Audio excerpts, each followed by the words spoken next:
how to enable developer options on Android. Hi everyone, welcome back to the channel. In today's video, I will simply guide you on how you can enable developer options on Android. So just make sure to watch the video till the end. Now, every Android device actually has a feature called developer options, which is going to enable you some type of hidden options. And then if you want to enable developer options on any of the Android phone, depending upon the phone model that you're using, I want you to open up settings. Once you open up settings, you might just want to scroll down all the way to the very bottom until you get to the section called about phone. So no matter whichever phone you're using, first of all, you have to look for the about phone section. And then under about phone, you will most likely find an information that says software information. So you have to make sure to go to your software devices info or software info.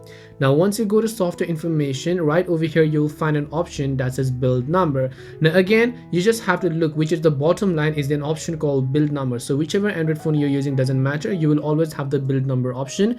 If you don't find it, you can also simply search using the search box in your settings bar. Now, what you need to do is just tap or multiple tap on this build number multiple times to enable developer options. So you can see if I actually tap on it multiple times, it will ask me to simply enter my current pin to enable developer options.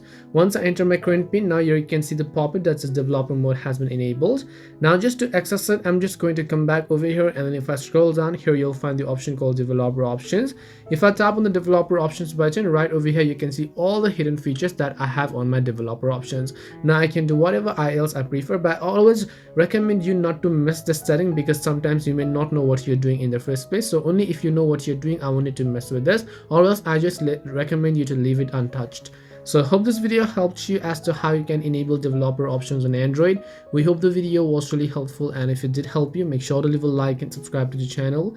If you have any questions, feel free to leave them down in the comment section. Thank you very much for watching, and see you in the next video.